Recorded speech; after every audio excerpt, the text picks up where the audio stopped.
7월 17일 수요일 저녁 수요 기도회에 참여하신 여러분을 주 예수 그리스도의 이름으로 축복합니다. 주중의 말씀으로 요한계시록의 말씀을 묵상하는 가운데 있죠. 요한계시록을 통해 우리의 신앙을 점검하고 다가올 미래를 준비하며 올바른 신앙생활을 영위하고자 합니다. 이 시간 여러분을 축복합니다. 오늘의 말씀은 요한계시록 13장 1절로 9절 말씀입니다. 많은 은혜가 있기를 바라며 마지막을 준비하는 성도로서 온전히 성경 전체를 보며 요한계시록의 말씀을 이해하고 기도 제목으로 삼아 우리의 삶에 하나님의 응답이 있기를 소망합니다. 오늘도 저와 여러분이 함께 은혜 받는 시간 되길 원합니다. 오늘 말씀을 함께 합독하실 터인데 요한계시록 13장 1절로 9절 다 같이 합독하도록 하겠습니다. 요한계시록 13장 1절로 9절입니다. 내가 보니 바다에서 한 짐승이 나오는데 뿔이 10이요 머리가 7이라. 그 뿔에는 10 왕관이 있고 그 머리들에는 신성모독하는 이름들이 있더라. 내가 본 짐승은 표범과 비슷하고 그 발은 곰의 발 같고 그 입은 사자의 입 같은데 용이 자기의 능력과 보좌와 큰 권세를 그에게 주었더라. 그의 머리 하나가 상하여 죽게 된 것 같더니 그 죽게 되었던 상처가 나음에 온 땅이 놀랍게 여겨 짐승을 따르고 용이 짐승에게 권세를 주므로 용에게 경배하며 짐승에게 경배하여 이르되 누가 이 짐승과 같으냐 누가 등이 이와 더불어 싸우리요 하더라. 또 짐승이 과장되고 신성 모독을 말하는 입을 받고 또 42달 동안 일할 권세를 받으니라. 짐승이 입을 벌려 하나님을 향하여 비방하되 그의 이름과 그의 장막 곧 하늘에 사는 자들을 비방하더라. 또 권세를 받아 성도들과 싸워 이기게 되고 각 족속과 백성과 방언과 나라를 다스리는 권세를 받으니 죽임을 당한 어린 양의 생명책에 창세 이후로 이름이 기록되지 못하고 이 땅에 사는 자들은 다 그 짐승에게 경배하리라. 누구든지 귀가 있거든 들을지어다. 아멘. 요한계시록의 구조는 다른 문학 작품과는 조금 특별하게 구성되어 있습니다. 계시록 12장에서 14장은 7 나팔과 7 대접 환상 사이에 끼워져 있는 삽입장으로 분류될 수 있는데요. 요한계시록의 구조상 산봉우리에 해당되며 중심 메시지를 담고 있습니다. 그 메시지는 무엇일까요? 바로 성도들의 구원에 관한 소식, 곧 복음 메시지입니다. 요한계시록 12장은 하늘에서 내쫓긴 용이 분노하여 교회와 성도들과 싸우려고 바다 모래 위에 서 있는 광경으로 끝나고 있죠. 확인해 볼까요? 계시록 12장 17절입니다. 용이 여자에게 분노하여 돌아가서 그 여자의 남은 자손 곧 하나님의 계명을 지키며 예수의 증거를 가진 자들과 더불어 싸우려고 바다 모래 위에 서 있더라. 그렇죠. 계시록 13장은 그 싸움이 구체적으로 어떻게 진행되는지를 우리에게 보여주고 있는 본문입니다.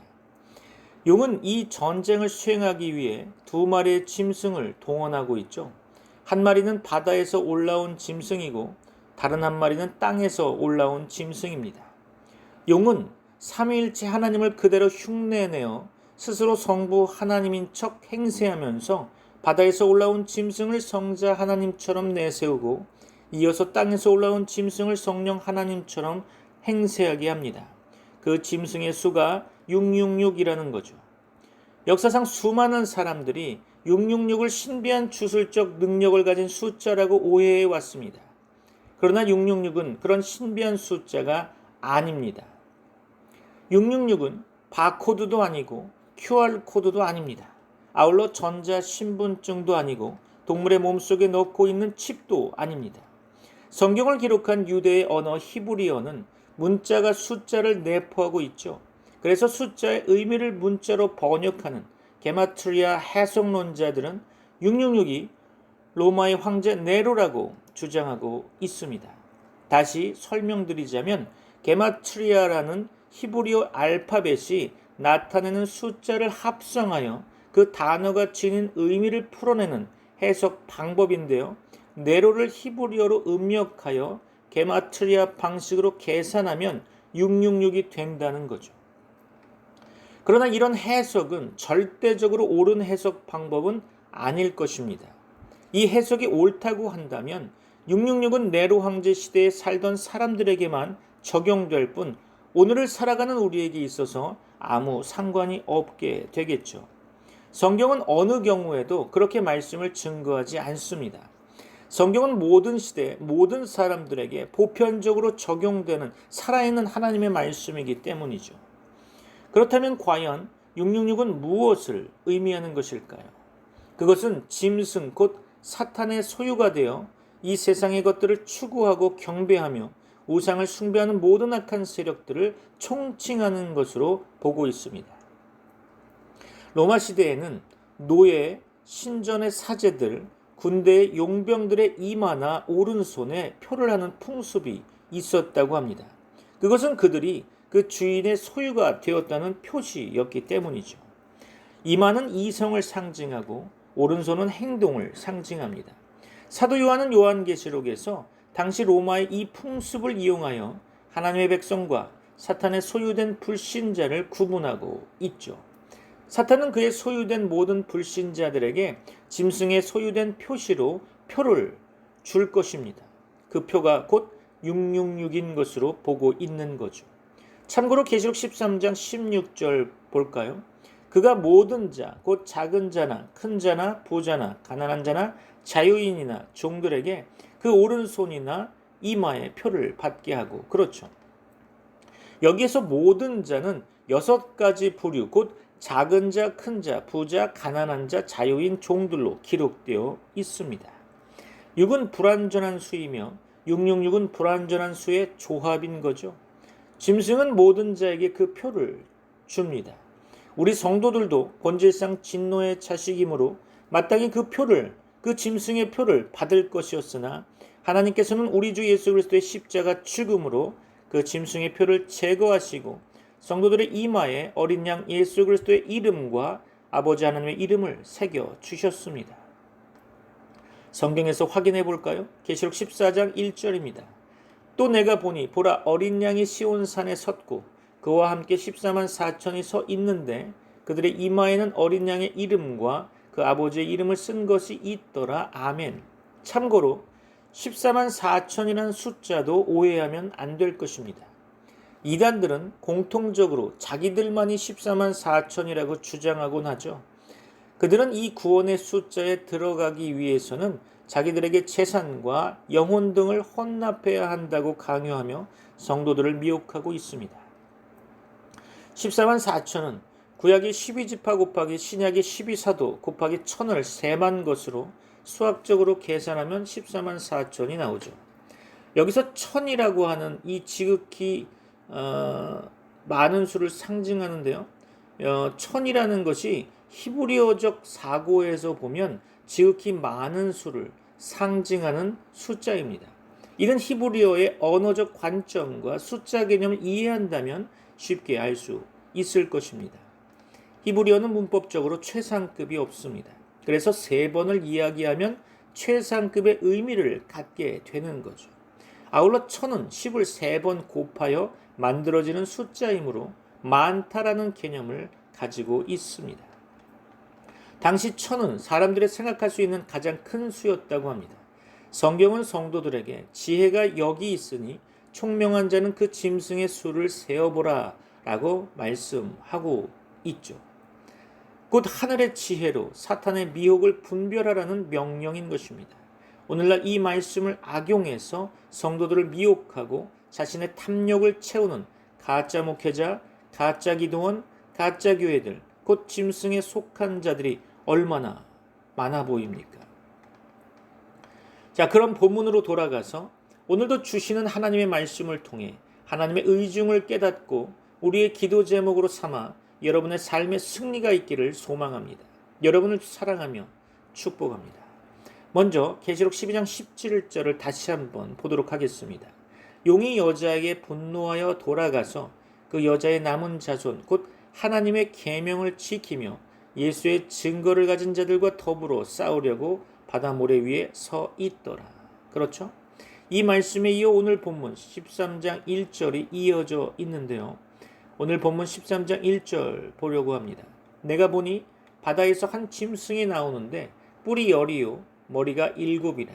그 뿔에는 10 왕관이 있고 그 머리들에는 신성 모독하는 이름들이 있더라. 이어서 2절을 보면서 그 짐승의 특징을 좀 알아보려고 합니다. 내가 본 짐승은 표범과 비슷하고 그 발은 곰의 발 같고 그 입은 사자의 입 같은데 용이 자기의 능력과 보좌와 큰 권세를 그에게 주었더라. 그렇죠? 이 부분에 대해 예언된 예언서를 확인해 보려고 합니다. 다니엘서 7장 2절로 7절이죠. 다니엘이 진술하여 이르되 내가 밤에 환상을 보았는데 하늘에 네 바람이 큰 바다로 몰려 불더니 큰 짐승 넷이 바다에서 나왔는데 그 모양이 각각 다르더라.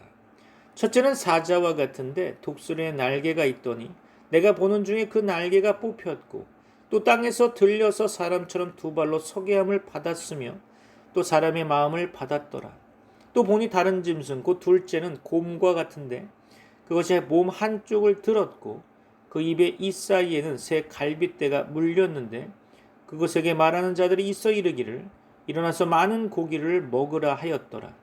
그 후에 내가 또 본즉 다른 짐승 곧 표범과 같은 것이 있는데 그 등에는 새의 날개 넷이 있고 그 짐승에게 또 머리 넷이 있으며 권세를 받았더라. 내가 밤 환상 가운데에 그 다음에 본 넷째 짐승은 무섭고 놀라우며 또 매우 강하며 또 새로 된 큰 이가 있어서 먹고 부서뜨리고 그 나머지를 발로 밟았으며 이 짐승은 전에 모든 짐승과 다르고 또 10뿔이 있더라. 그렇죠. 오늘 요한계시록 본문에서 언급한 이 짐승은 다니엘서 7장에 기록된 네 짐승의 모양을 모두 합해 놓은 모습으로 보여집니다. 따라서 이 짐승은 오고 오는 세대에 계속해서 나타나는 모든 적그리스도의 세력을 총칭한다고 볼 수 있겠죠. 용, 곧 사탄은 자기의 능력과 보좌와 큰 권세를 이 짐승에게 주었다고 성경은 말하고 있습니다. 그렇다면 구체적으로 우리 삶의 현실 속에서 바다에서 올라온 짐승의 정체는 무엇을 상징한다고 할 수 있을까요? 그들은 바벨론 제국, 메데와 바사 제국, 헬라 제국, 로마 제국 등과 같이 강력한 국가 권력의 모습으로 나타나기도 하고요. 화려한 물질 문명과 또는 시대를 풍미하는 정신사조나 유행의 모습으로 나타나기도 합니다. 그들이 나타나는 형태가 어떠하든지 그들은 모두 교회와 성도들을 강력하게 핍박하거나 미혹하여 그리스도를 대적합니다. 이 짐승이 다니엘서 7장에 기록된 네 짐승의 모양을 모두 합한 모습으로 나타나는 이유는 그들의 힘이 그만큼 강력할 뿐 아니라 그들은 모두 한 뿌리 곧 사탄에게서 나온다는 것을 의미하고 있는 거죠. 셋째 짐승은 머리가 넷이라고 묘사하고 있습니다. 이 머리 넷과 다른 세 짐승의 머리를 합치면 머리가 7이 되겠죠. 넷째 짐승은 10뿔을 가졌다고 했습니다. 다니엘은 이 환상의 의미를 알지 못해서 크게 번민하며 천사들에게 그 뜻을 물었죠. 다니엘서 7장 15절로 27절까지 보겠습니다. 나 다니엘이 중심에 근심하며 내 머릿속에 환상이 나를 번민하게 한지라. 내가 그 곁에 모셔선 자들 중 하나에게 나아가서 이 모든 일의 진상을 물으매 그가 내게 말하여 그 일의 해석을 알려주며 이르되 그 네 큰 짐승은 세상에 일어날 네 왕이라. 지극히 높으신 이의 성도들이 나라를 얻으리니 그 누림이 영원하고 영원하고 영원하리라. 이에 내가 넷째 짐승에 관하여 확실히 알고자 하였더니 곧 그것은 모든 짐승과 달라서 심히 무섭더라. 그 이는 쇠요 그 발톱은 노시니 먹고 부서뜨리고 나머지는 발로 밟았으며 또 그것의 머리에는 10뿔이 있고 그 외에 또 다른 뿔이 나오매 세 뿔이 그 앞에서 빠졌으며 그 뿔에는 눈도 있고 큰 말을 하는 입도 있고 그 모양이 그의 동류보다 커 보이더라.